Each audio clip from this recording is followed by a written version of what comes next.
আজকে রেডি করে নিয়েছি শাপলা ফুলের বড়া রেসিপি।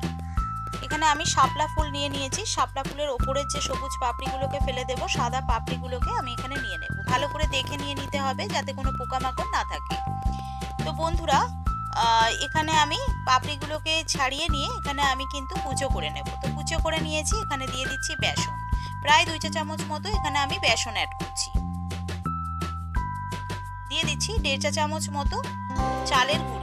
আমি এখানে চালের গুঁড়ি ব্যবহার করেছি, আপনারা চাইলে কিন্তু কর্নফ্লাওয়ার ব্যবহার করতে পারেন, সেক্ষেত্রেও কিন্তু কোনো অসুবিধা হবে না। এখানে পেঁয়াজ কুচি আর লঙ্কা কুচি রেখেছিলাম কুচিয়ে, সেগুলোকে অ্যাড করে দিলাম।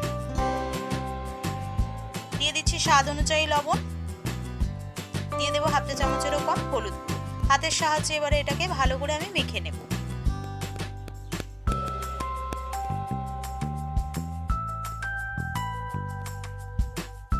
দিয়ে দিচ্ছি অল্প পরিমাণে জল। ভালো করে আবারও আমি এটাকে মেখে নিচ্ছি। মাখাটা প্রায় রেডি হয়ে গেছে। এবারে কড়াইতে দিয়ে দিলাম আমি তেল।